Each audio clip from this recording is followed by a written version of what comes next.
What it is, what it is, what it is, good people. Welcome back once again to the Badge Chapter on the Globe. Your host, Chris B. Hoping all is well with you and yours.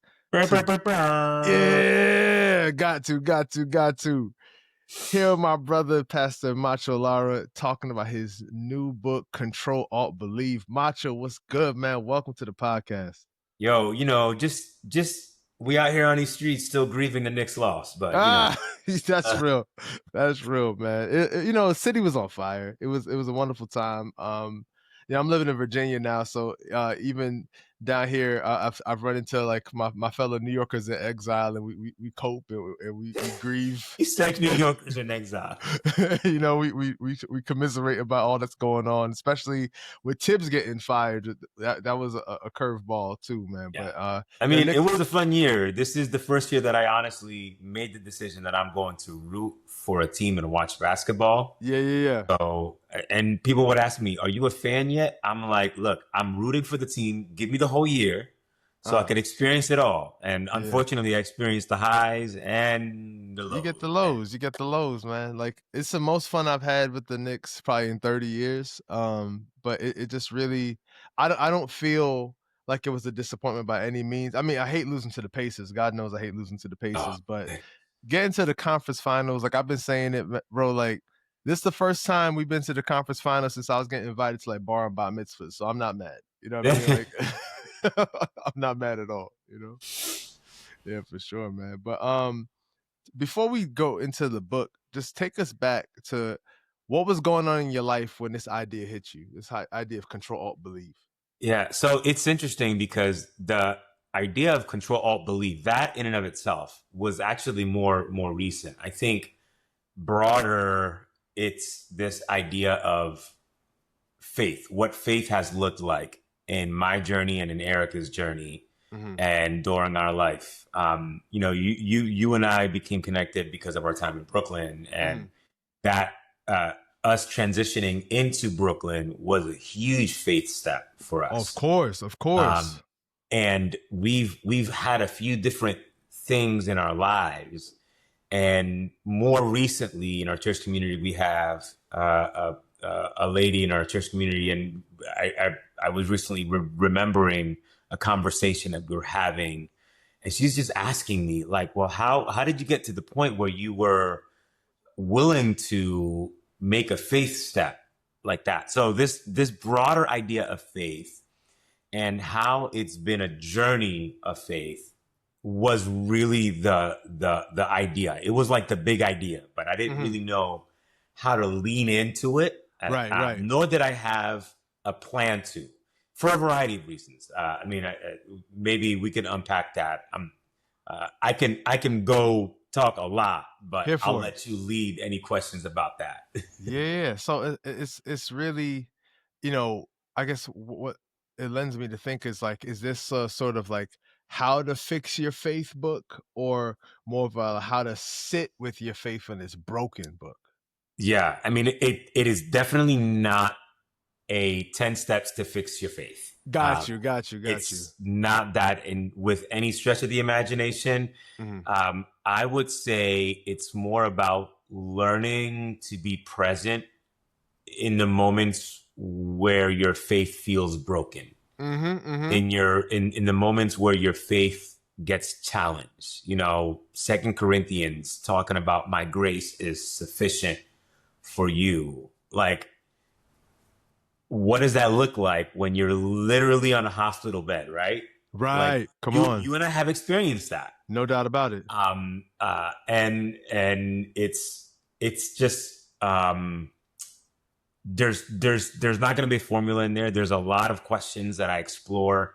It's about learning how to be present and honest with God, Mhm. and not hiding what's going on underneath.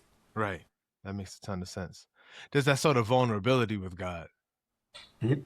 right there with you. Right there with you. Not pretending, the Greek word aletheia, which is Mhm. not hidden. Right. We just gonna, like, this is what I'm struggling with, and we're gonna dive into that. But I love that because I think that challenges a lot of the ways in which church and sort of like mainstream American Christianity has really presented faith, I don't think it's really giving people a lot of space for that kind of vulnerability.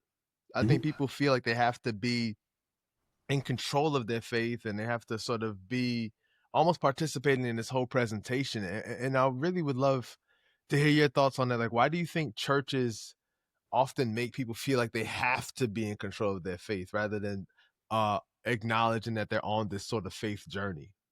Yeah. I mean, I would wonder if the different church expressions and the different denominations and Right. different streams would probably yield a different experience as it comes to that. Very fair. I've certainly been in Nazarene, Come Pentecostal, on. CMA, non-denominational. I've been in a few different streams, and I think that sometimes what I'll say, not to cast aspersions or anything, churches No, no, would no. at the very least unintentionally teach people that faith equates or equals certainty. Yeah, That right. that that if you're struggling, it leads you to wonder, is it because I did something wrong? Like, For and sure. we know the scriptures. We know the Right. scriptures like, is it because of the sin of his parents and all that Yeah, stuff? Like, yeah, yeah. we know that scripturally, but when it comes to our lives, it kind of feels different. And I think that Mhm. sometimes that can lead to control in a way that we had to start managing our emotions. Yeah. We need to start presenting a certain way. We need to start managing our theology, even our doubts, because what's going to happen if we don't manage our emotions? Come on. Where's that going to lead to? But what I've learned in my journey is that faith is not about control, it's about trust. Yeah, yeah, yeah. And sometimes it means, and it looks like walking through the dark.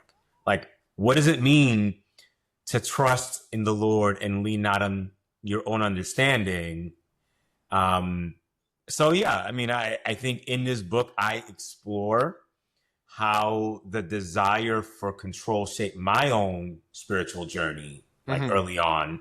Right. And for me, how letting go of that became, in some ways, the beginning of something that was more honest, more alive, and I would even say more attuned to what Jesus invites us into.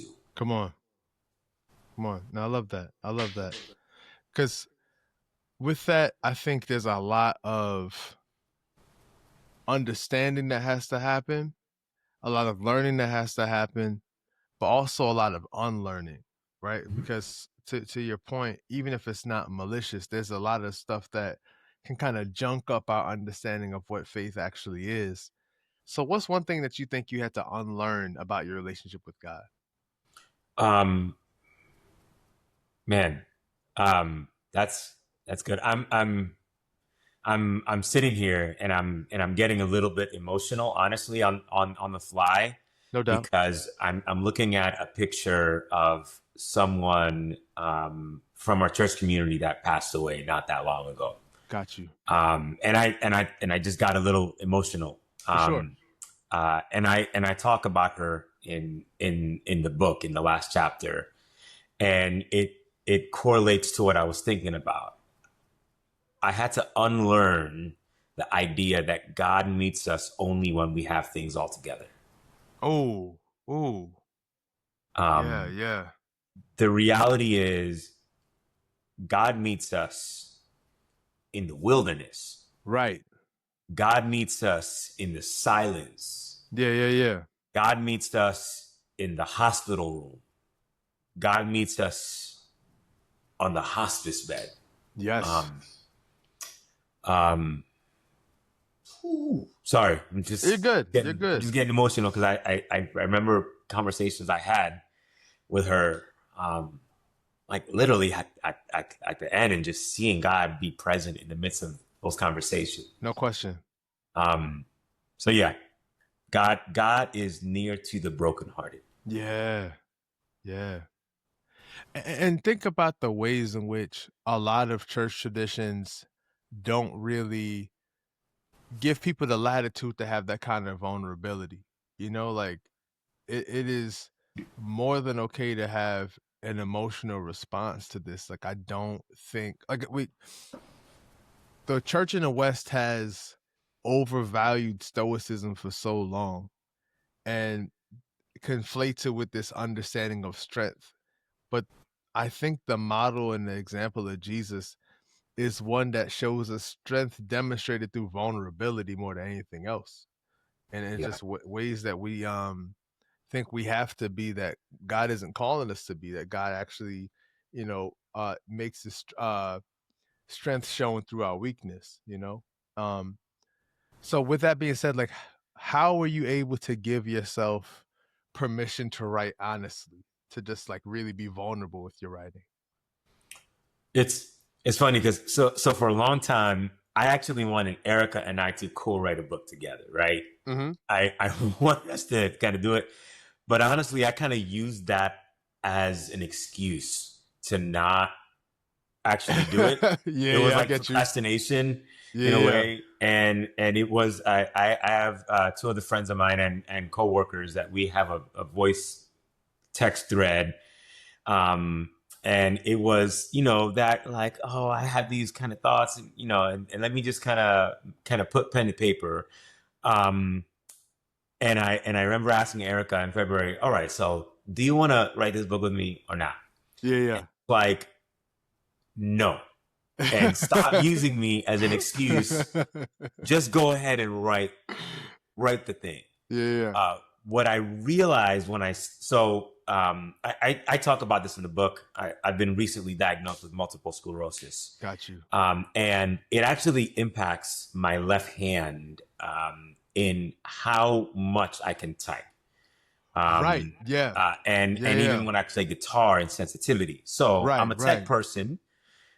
So I actually narrated all, like, pretty much all of my book. I have like probably 35 hours worth of me just talking, Yeah, yeah, yeah. and then I was able to kind of clean it up. For sure. So there's a lot of stuff in my journey that I think I realized as I was doing the process of the book. Oh, this is actually how I communicate. Like, I communicate honestly. So it translated into the book just because of the way that I live. I Right, think right, I've right. lived through stuff that you just can't fake the funk.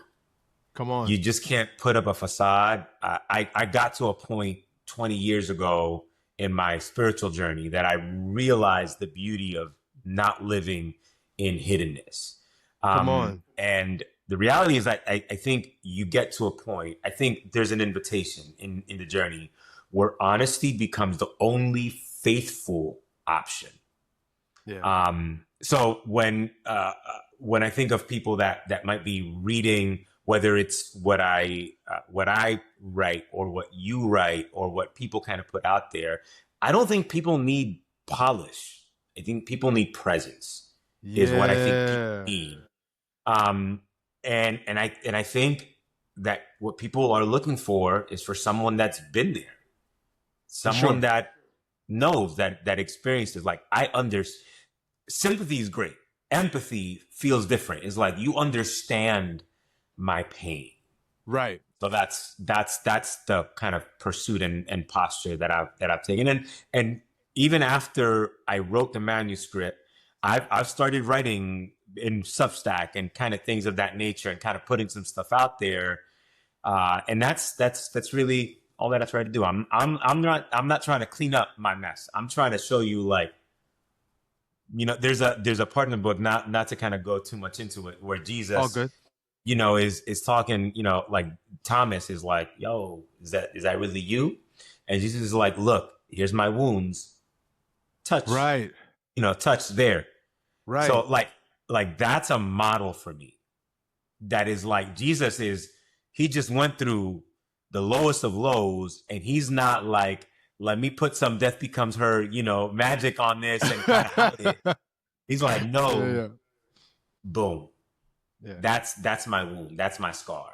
Come on. Come And on. that's there's a tension, but I think there's a beauty, because I think Jesus meets us there. Oh, for sure. No doubt about it. How man. That's such a healing word you just offered, because I agree. I don't think people want polish. I think, Matra, I think that we're in a space where people are almost turned off by polish. I think if it's too put together, they kind of don't want anything to do with it, because it doesn't feel attainable. I feel like for far too long we've used this sort of model, not just within the church, but just within culture, of this sort of like hero that is unattainable. And I think that right now we're in a season where people need to be inspired to see courageous acts from ordinary people. Mm-hmm. And I would just love to know, what role did silence and what role did scripture play in your healing journey? Silence is not always comfortable, right? Sometimes silence sucks. I'm like, that's part of my journey as well. Like in For the book, sure. I talk about like what happens like when you feel like God is not there. Right, right, When right, right, right. when you like um Psalm 13, I think it's Psalm 13, and with many other scriptures. How long, O Lord, Right. will you forget me forever? Come on. Um, like Jesus feeling, why have you forsaken me? Right, right, right, right. So I think those scriptures, uh, I align them with those silence moments. Like, not, it's not comfortable, but I think that the silence for me it wasn't always, but it became an invitation to explore what it was that I was feeling. Often it was lament. Like I needed to go through a journey of lament. I think scripture gives language to what I was feeling. I think scripture reminds me I'm not crazy. Like Jesus went through this. Jesus felt Right. abandonment. The Psalms, like it's in Chock there. full of it. Chock full of it. I'm like, and it's not just one psalm. I'm like, yo, A grip these of them. fools are persecuting me. Like, what's going on? Where you at? Right. Right, So, right, right. but yeah. Um, yeah, I think that they both work together. Uh-huh. And I think that they formed me and continue to form me. Because these moments of silence still come up from time to time. I think God sometimes is like, Macho, I think you need a little bit of a timeout. Little slow-ins. Go sit in the corner, process your stuff, feel your feels, and I got something to show you. Yeah, So yeah. Just hold it down for a little bit. I'm with that. I'm with that. So knowing all of that, and all that you just articulated, all that you've gone through, challenges, um, being with people, holding space with them at the end, your own health journey. What does belief look like for you now? um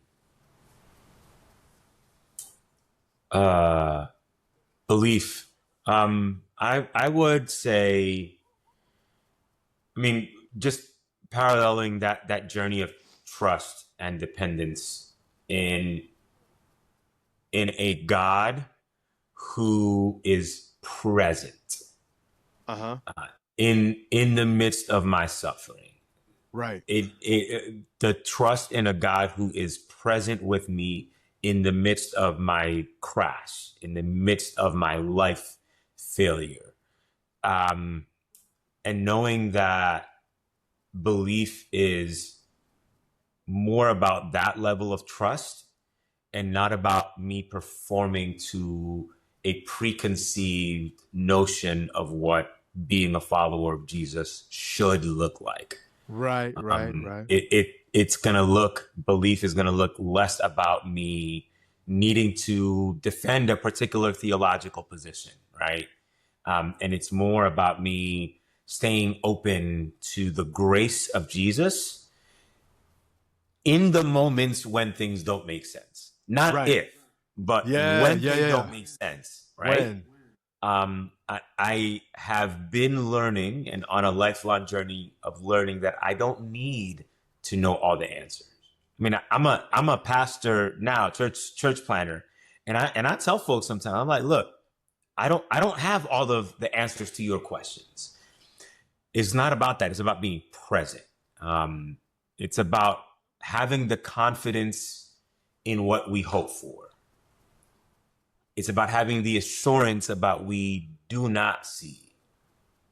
It's that Hebrews thing. That's the Yeah, kind yeah. of belief that I wake up every day wanting to hold on to. It's quiet, it's persistent because it needs to be, and ultimately, I want my beliefs to be rooted and not shaken.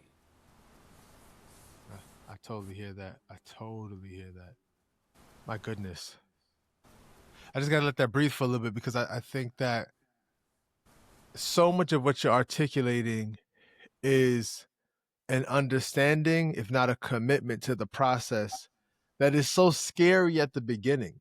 I don't think, and we see this in scripture all the time, like God will give someone a word and it will be years, if not decades, until that word is fulfilled in the natural.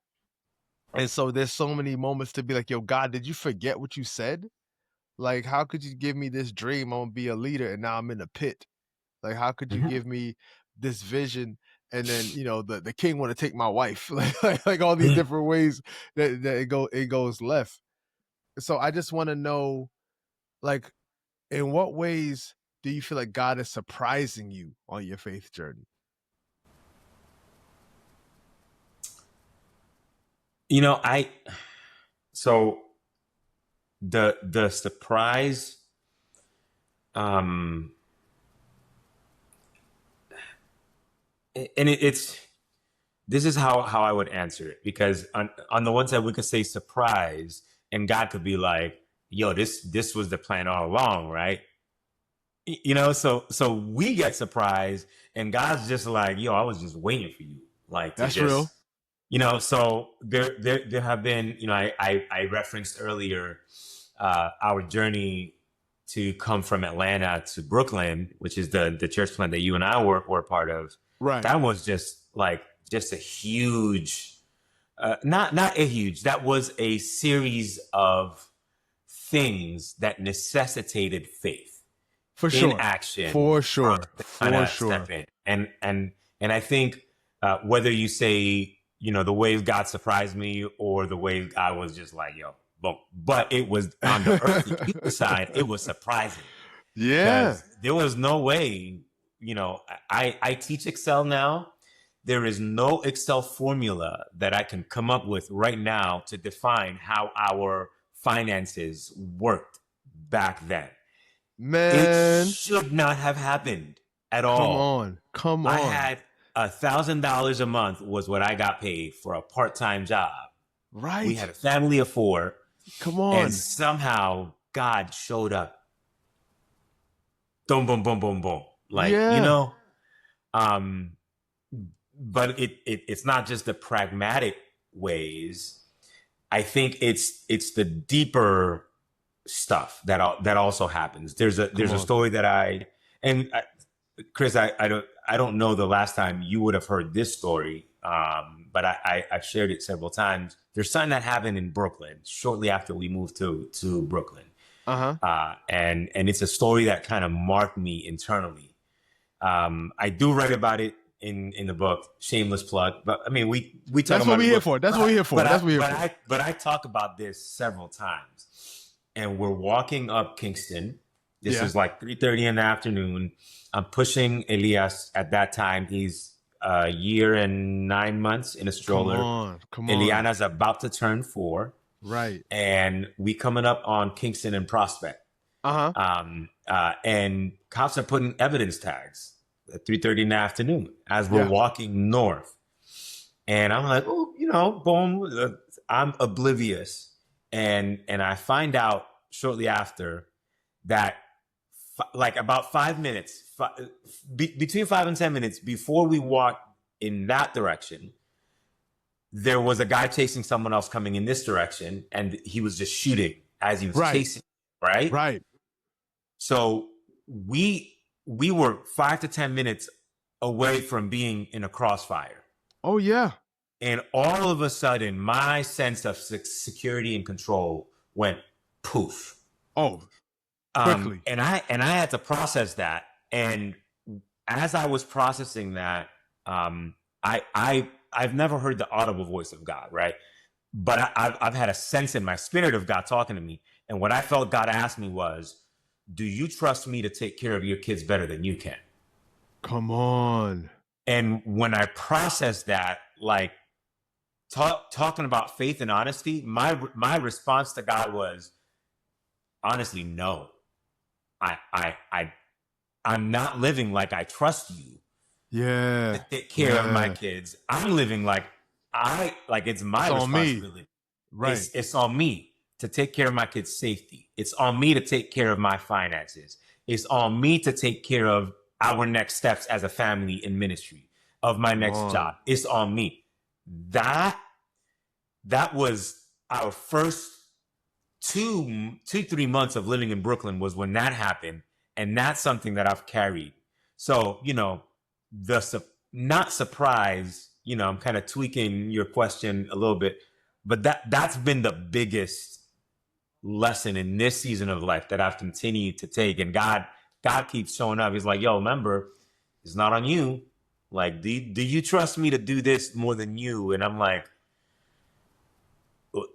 I made this decision. I started, and oftentimes when I'm most anxious, when I'm most stressed, is because of that right there. Because I'm trusting that I could do it better than God can do it.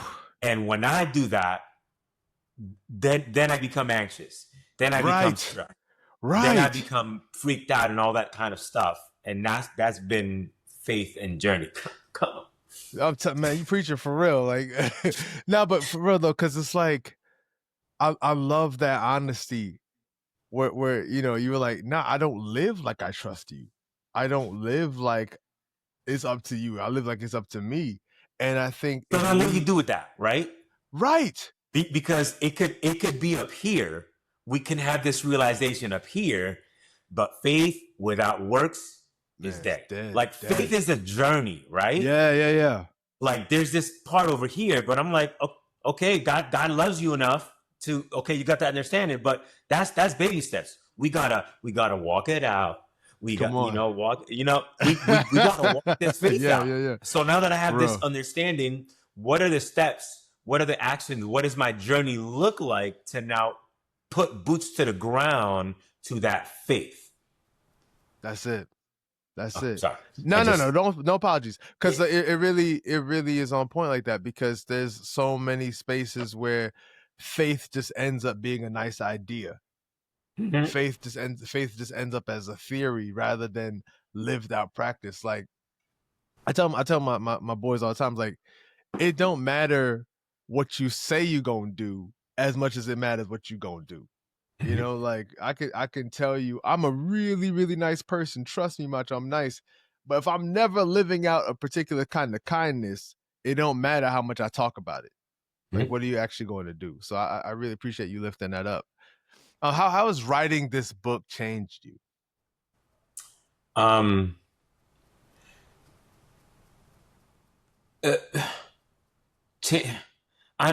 still processing change, right? That the changed word is probably something that I'm still processing. I think there's things that it revealed about me. That's fair. Whenever you have a passion project, there's probably a component that it's like, I didn't realize that I could actually do this. So that part of it, the pragmatic thing, I think the process of writing, whether it's book or even like writing after, has been a journey of having an outlet to communicate truth and grace in a way, and I'll say it this way, in a way that doesn't throw people under the bus, right?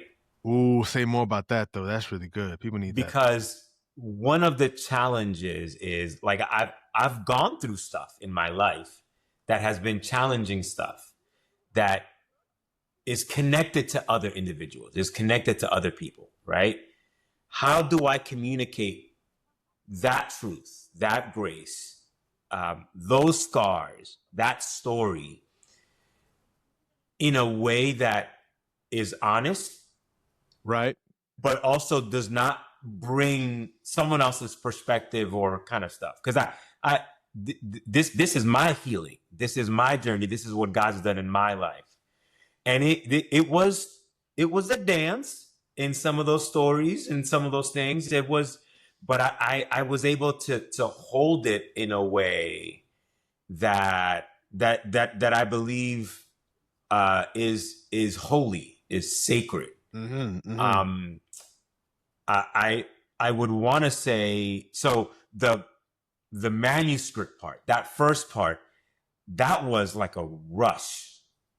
Yeah. And it was a rush because I was doing it verbally mostly. Right. Right. So I'm telling you, I would say that my text thread with my two friends really helped us out, because we do voice memos all the time, and we'll easily drop 15-minute voice memos like nothing. Oh yeah, you're the king of voice memos. Like that's a fact. That's a fact. Like, and this is like sermon. So we are talking. We live in 3 different places, but we always hear each other's voice. Yeah. So that was easy. Last week, I went on a trip to Mexico, and it was the first time that I went back to it because I wanted to have a submission ready manuscript. Come on. So I went line by line meticulously last week, reading it, and that process for me was probably more arduous than actually writing it, because then I was like, "Dad, yo, like God really did some stuff in my life." Yeah, man. So it was healing in a different way, and it's a good reminder, like. So like whether you're writing for yourself or, Erica, she's a great journaler. She journals. I don't really journal. Gotcha. But like I've gotten into writing a little bit more, and it's good reminder of what God's done and where God's taken you and the hope that's yet to come. Oh, for sure. I love that you've talked a bit about your writing routine. Like, so when you're, you know, speaking into the manuscript, because and I love that you've articulated that writing and editing are definitely different practices. Writing 101, don't edit while you write, just write. But talk to us a bit about your routine. Like, when did you want to start writing? Like, where did you feel like you were able to most comfortably write? Just like, was it something where you needed to like be in front of your computer? Was the phone a good way to record? Like all of that stuff. Take us through the mechanics. For the book, it was like I said, it was the voice kind of note kind of stuff. But I think that as I've started, so let me put a pin on that. The way that the book is written and the way that I write like my Substack, kind of posts and blog and stuff, is very much how I preach. Like I write my manuscripts when I'm preaching. I'm very conversational. So what I realized as I was writing the book and as I've been starting to write a little bit more blogs, is that it's very much conversational to how. So if you go on our church's podcast and you listen to a sermon, how I write the book is very much my cadence and my flow. I'm pausing. I'm creating all of that kind of stuff. Yeah. But certainly when I write for sermon or when I write for blogs, there's a coffee shop that I have. It's kind of early morning. I'm with music on, and usually it's because I have a sermon theme and topic. Like we have a sermon series that we're kind of going on, so I know more or less where I'm going. Or there's just something in my spirit that I just needed to talk about. Like, I Real. was just in Mexico. I came back, and stuff is popping off in the country. Come on, come on. So you got to speak truth to power in a way that's and me when I write that stuff. This is going back to an earlier question. I'm not writing to defend theological positions. Right. I'm going to scripture. I'm like, what does Jesus speak to all of this stuff? What is the Bible saying?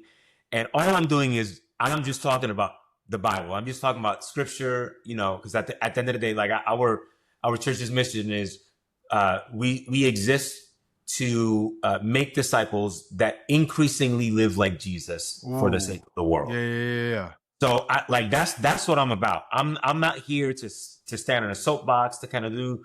So when I write, when I do that is the posture, that is the angle.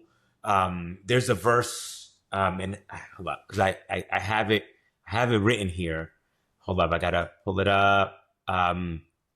Ecclesiastes 11:6. Sow your seed in the morning, and at evening let your hands not be idle. Right.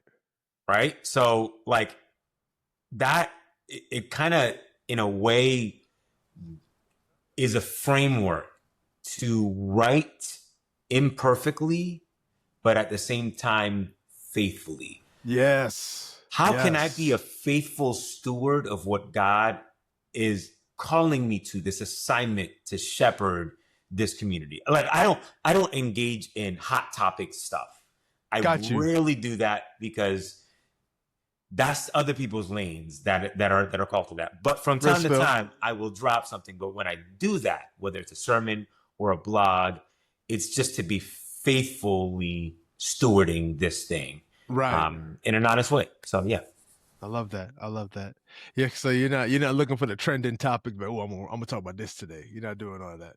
I mean, I've learned in my writing, like, yo, I could actually do this, yo. Like I had a publisher, which is, if my avenue for trying to get this book out there works out, right? Then it would be this particular publisher. And they said to me, like, look, whether you work with us or with someone else, just get this out there because it is evident that you are called to do this. And that's something else that I learned in this process, that I'm capable of faithfully stewarding this and communicating it out in a way that would be received. So yeah. That's all of that stuff. That's a blessing, man. And you talked about getting this book out. Part of the way that you're working toward that is by crowdfunding this particular text. So, what surprises have encountered you while raising money for this project? Number one, that is hard. Yeah, it is not easy. It is not easy. I mean, you might remember that I did a crowdfunding campaign for the worship project that I did. Oh yeah. Definitely remember that. 2017. That one was a successful crowdfunding campaign.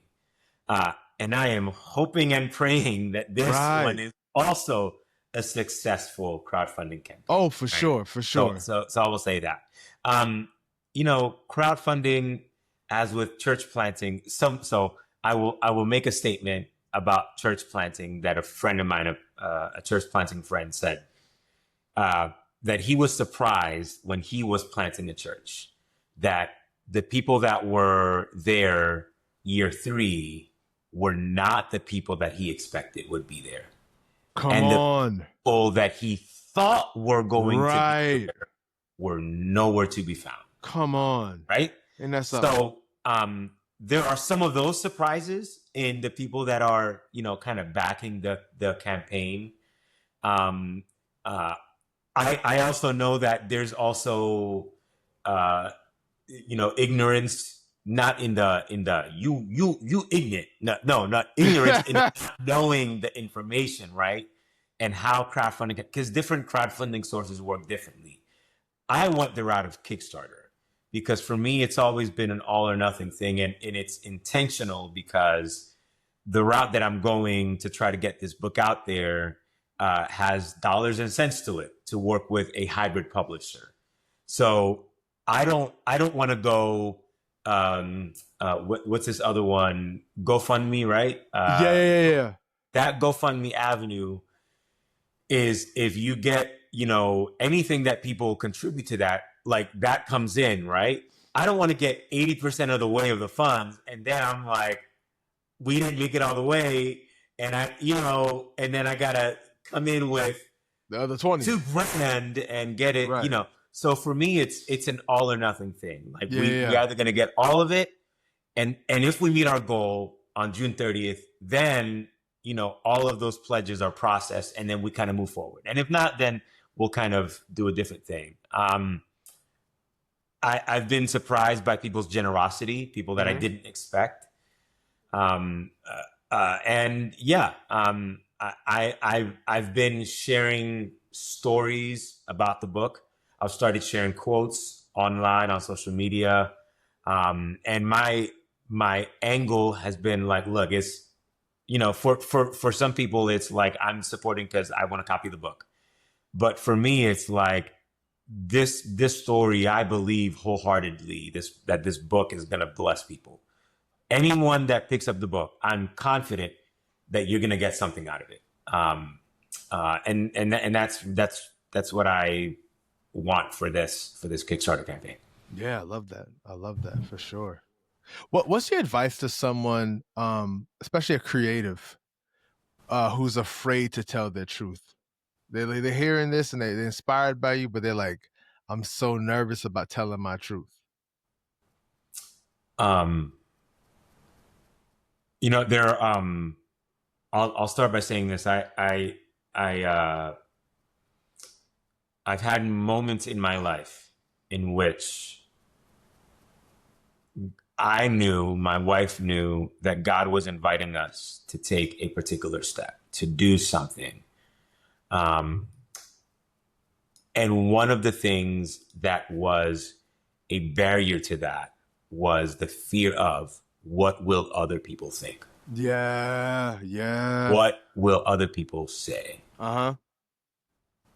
That's maybe the biggest voice in some of those decisions was that. But and I will put a caveat, right? Because there are some things that maybe you shouldn't share. Fair. There are some things. So be careful. Be a good steward of your story. Right. Yes. Yes. Because we live in the Me Too era, in the I feel jaded, so I'm just gonna let it out there, right? So I'm not on the side that would say share everything, because I don't think that everything is for public consumption. That being said, when it comes to some of those things, you got to tell it. It might shake some things. Right. It might make some people feel uncomfortable. But there is someone out there who is grasping for air, for whom your story and honesty will feel like oxygen. And for someone, your story might just be the permission someone else needs. Mm. So yeah, Yeah. that's Yeah. that's what I would say to that. No, I love that. That your But story. again, with the big caveat, like just steward it well. Mhm. I was having a conversation yesterday with someone who was just wrestling with should I say something, should I not say something, should I open, should I da, da, da. And I say, like, you got to check your motivations internally. Like, why am I sharing this? Am I, and even with like hot button issues, like, why am I gonna post this? Am I gonna post this just because I want this to be a gotcha moment? I Right, want this right. to be like, I'm gonna stick it to the man, Uh-huh. whatever. So there's an internal journey. Like, why is it that you're telling the story? And if it's a story, or if it's something that's gonna make people uncomfortable, that's gonna be hard, and you still gotta say it, Yeah, but yeah. steward it well. That's real. So that's I just No, I hear that. I hear that. Because I think hearing that, especially in this age of social media where, people want to, make it as a content creator, people want to make it as a personality online, there is absolutely a temptation to tell everything. And it has to be a constructive thing, right? Because some things, some aspects of us are half baked. So if I, just think about like this platform. If I get on here and say every new idea without letting it breathe, without letting it mature, I can do so much more harm than good. Especially, being a space where I'm trying to help people, learn how to live peaceably with each other, help people live in multicultural communities, help people live with a sense of dignity and appreciation for who God made them and how God made other people. If I'm just out here just throwing out the first thought that comes to mind, I can do so much more harm than good. So to your point, you got to let it breathe sometimes. Mhm. But at the same time, you can't be so afraid to say the thing that's bold and courageous Oh that yeah, you get up here and all you say are things that are like ineffective entirely. yeah. You know what I mean? hmm hmm Yeah. Like, See, good wait, point. then go. Yeah, yeah, It's yeah. a both and. For real. For real. I'm with that. I'm with that. I'm really with that. Absolutely, man. So, man, when you're writing, do you have a certain playlist going, or a certain kind of music you like while you write, or you want dead silence? So no, so there's and some people laugh at me. There's one soundtrack that is my go-to soundtrack. Talk to me. It's the Tron Legacy soundtrack. Ah, that is not what I expected at all. But That I is my feel you though. I feel that you is my though. soundtrack. Now I understand. I start in because I just love, like, what is it, Daft Punk or Draft Yeah, Punk, yeah, Daft Punk, Daft Punk. Yeah, that yeah. Daft Punk. And then they have the extended one, that it just keeps going, Yeah, yeah, yeah. and it puts me in a zone. So that one, and then the second to that, when I'm doing sermons, sometimes it's an instrumental. Again, it's an older one. It's by New Life Worship, but it's an instrumental album, that they have. I mean, I know that we ain't really uh, doing the. It's called Soak, Soak, Oh, Soak, okay. by New Life Worship. So that album and the Tron Tron Legacy, Legacy. the original motion picture soundtrack, those two That's it. are the two that are my go to. I'm not mad at that though. I'm really not mad at that. That's all right. It's unexpected because but that funk is fire. I can't even hold you. That funk is fire. So I understand. But like it just when you said Tron Legacy, I was like, oh word. That's tough. That's tough. Man, who prays for you when you can't pray for yourself? um, I mean, I know Erica prays for me. You know, she's a journaler, and that's how she prays. Especially more recently, with the MS stuff. Yeah, man. Um, she definitely held it down at home. I know that my mother prays. My mom's a praying person, so I know that as well. Um, and I would say that friends and mentors of mine Absolute. have definitely, and it's been in different seasons, right? I know that I have family that prays for me. My sisters, my siblings, my in-laws. I know that Erica's parents also pray for me as well. So yeah. Man. Nah, I love that because one of my like enduring memories of both you and Erica is one time when I was at church in Brooklyn. I didn't know I was going into a flare. I just knew I didn't feel good. And I just saw like I was sitting like I can remember I was sitting like in the back left side of the auditorium, and like I saw you and Erica kind of like look at each other. Y'all looked at me, and y'all looked back at each other. It's like y'all just ran up on me and prayed for me. Yeah, yeah.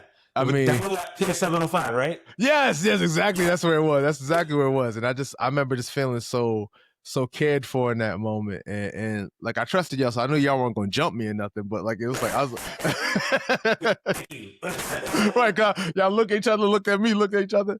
But just those moments like that, man, just that it stays with me. I just I grateful mean, for it's y'all. the image of the friends that lowered the person down to the house. Yeah, straight The, up, straight the, up. the Jesus is Yeah. like that. Who's gonna be that for you when you can't be that for yourself? That's a real spill. That's exactly it. That's exactly it. I love that, man. Yeah. So, what's your hope for this book ultimately, man? I mean, my hope is that this would be a guide for some people on their journey of faith. Like I hope that people can read it and feel um, the reminder that they're not alone, and that like where they're at. The book talks essentially about what happens when life crashes, right? But here's a reality: life crashes a lot.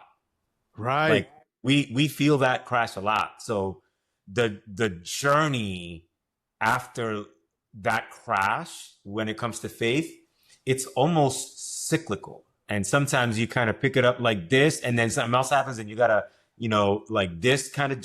It's. But the reality is that um, Jesus is present in the midst of all of that, No and question. it's Jesus is present in our doubts. Right. Jesus is present in our questions, and the reality and existence of those doubts and questions do not disqualify us. Come on. Right. Um, and that God is not disappointed in our doubts. Like Jacob wrestled with God, you know, Come um, on. and that's a reality that I hope people don't forget about. That I want people to remember. Um, the if you feel that you're at a wall, like you don't have to climb it right now. Like you might be at a wall, and that's okay. You don't have to strive. You don't have to like just Come just on. breathe. Like stay. Like sometimes just being there and acknowledging the pain, sometimes that is the most sacred act that you can do. Real spill. Be still and know that I am God. Real spill. Like so, like you might not be able to move. You might be frozen. Like you might be having a trauma response, a Come on. spiritual trauma response. Right. Right. That's okay. You have permission to do that. Um, sometimes we want to rush to the altar. I hope some people realize that sometimes the wall is the altar. So let that breathe. Let that breathe for real though. Sometimes the wall might be the place where the truest and most honest worship begins. Real. Like I'm trying to live more open and more honest. Again, I referenced that Greek word aletheia. Mm-hmm. like we are called to be children of the light, not children of the darkness. Right, right. living in a not hidden state. So, anyways, that's like those are some. I could go on, but those are like high level hopes that I hope that I have for people when they read this book. Oh man, I love that. Love that for real, man. So how can we support you, man? How can we support the book? So number one, like sharing the Kickstarter, right? So getting the word out there. This is what I'll say. I'm going this route. Not when it comes to publishing, you're either on this side, which is you have name recognition, you got 200,000 followers, people know you. A traditional publisher comes to you, we gonna do this book, right? Right, right, right. I'm not there. You have self-publishing, which is like, I have this book, I'm gonna upload it on Amazon, print on demand. That's always an option, right? No doubt. If that were an option, I'm confident in the material that I have right now. I have a full manuscript that's 260 some pages, 61,244 words, that's ready to go. That said, I'm going this hybrid route because I believe in the professionalism and the ability for a professional editor to take this and just finesse it, bring it to the level that it's going to be, and also market it to more people so that more people can receive this work. So No that's why doubt. I'm going Kickstarter. So how to support? Share the Kickstarter so that more people are aware of that. And if you feel that this is a book, what we've been talking about is something, man, like I feel that this is where I'm at, that I would want to be a part of that. Or if you have someone that you feel, then financially back it, support it, because that's the only way that I'll be able to get to this hybrid publishing route, would be with your support as well. I love that, man. I love that. So y'all heard the word, and we'll get that link for the Kickstarter, put it on the Substack for sure, so we can definitely support this good work. But bro, like it's been a joy and an honor to talk with you, man, and thank you for all that you do. Y'all who are watching and listening, make sure that y'all subscribe to baddestchaplain.com. We're on Substack, Apple Podcasts, YouTube, Spotify, any and everywhere you get podcasts. Also follow us on IG and TikTok and Facebook at Baddest Chaplain on all those platforms. But until next time, man, God bless and keep y'all. Much love, and we'll talk very, very soon. Take care, All everyone. right. Have a good one, everyone.